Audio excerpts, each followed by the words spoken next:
Okay, we left off 756. The Chovos HaLevavos is contrasting a person who transgresses the law. He violates the word of the king.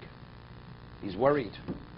Although it's questionable whether the king is even aware of it, or the king will be able to punish him. But a person is careful not to, because he's concerned about the consequence, the punishment. But yet, when it comes to violating the word of Hashem, the person takes it with a grain of salt. So he says, how could a person not reflect and understand the difference between the two dictates, the dictate of the mortal king and the dictate of Hashem, and to recognize and appreciate the difference between the two situations? He should recognize the weakness of the king, that he can't necessarily even carry out his decrees. And the king may be delayed even to carry out the punishment. Or he may not even be aware even to pay attention to it. He may not even pay attention to it. It's not important enough. But yet he's consumed with it. The person violate, the king may not even notice you. He may not even pay attention to you. It's not even important for him to address. But the person who violated is worried. Shlomo Melech says, my son, fear God and fear the king. What does that fear God and fear the king? If you put them together, then you understand. If you fear the king, then you fear God. It's with a definiteness. V'omar naham kikfir emes melech. The dread of the king is like the roar of a young lion. You know, they tell over a story. In Europe, you know, we lived under the domination of the landowners. So if the governor of the area would want to just displace Jews, he says, you're out of here. And they would actually, whether it was for financial reasons, for other reasons, it would just to create problems for the Jews. So this king or prince says to the Jews, calls the head of the community, says, you know, I have a dog, and I want you to teach my dog how to speak. And you don't teach him how to speak, you Jews are out of here. So what are Jews supposed to do? They're going to be displaced. The whole community is in danger. What are they going to do? So one of the heads of the community says, look, let me go speak to him.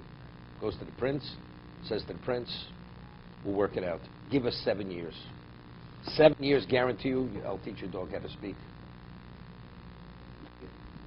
So he comes back. Meanwhile, they were fasting in the shul. They were praying. Comes back. So he said, so how did you resolve it? No problem. I told him 7 years, I'll teach his dog how to speak, but it takes 7 years. How many years does it take to become a doctor in medical school? I'm not sure with everything. 7 years will teach him how to speak. So he said, are you out of your mind? He said, look, what do we have to lose? 7 years, either the king will die, the dog will die, or we'll die. I'll worry about it in 7 years. You understand?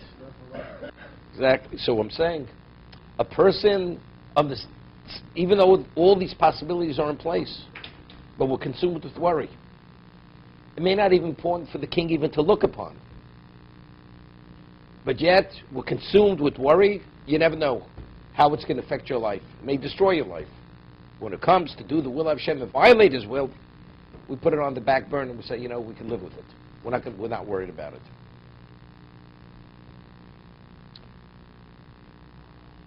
He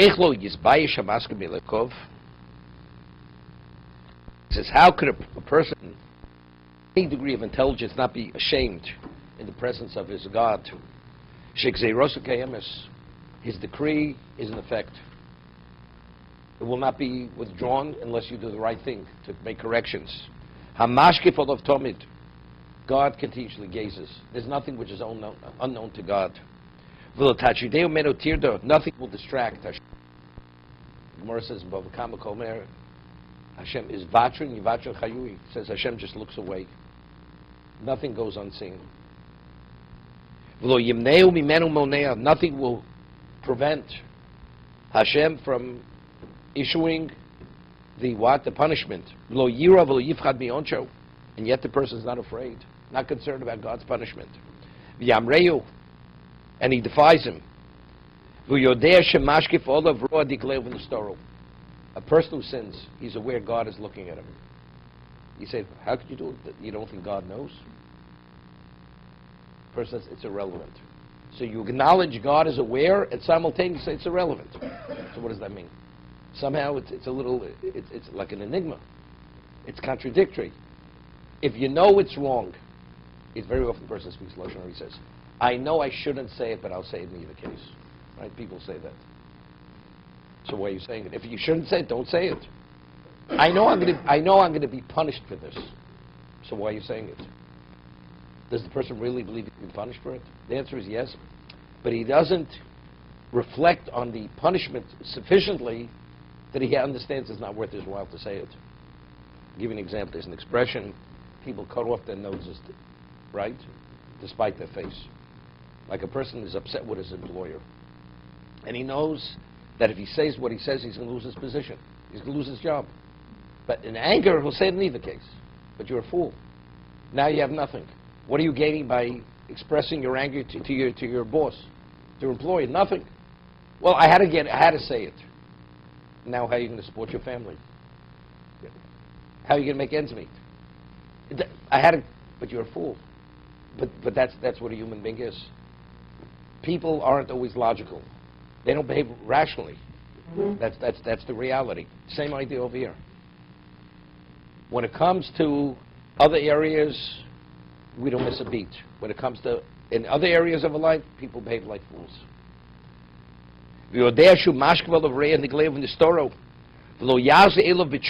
And despite being aware of all this, the person doesn't do tshuva. What he had done previously. He says, how long have I been defying him? Yeah? And he's always shielding me. This is what I said. That's what Midas HaRachmim is a problem. It's a problem.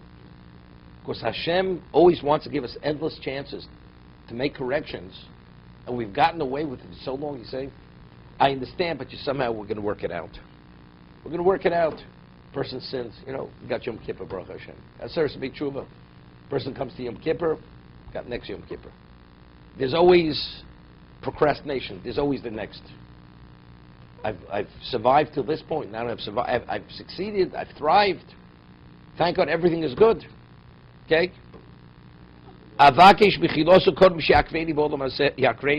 Before God removes from this world, I'll do tshuva. That's what the person says. Or he'll punish me in the world to come. An evil person, based on his arrogance, he does not seek out. All his evil thoughts are, there is no God. There's no God. For all intents and purposes, people live their lives like there's no God. You saw him. So sometimes that's...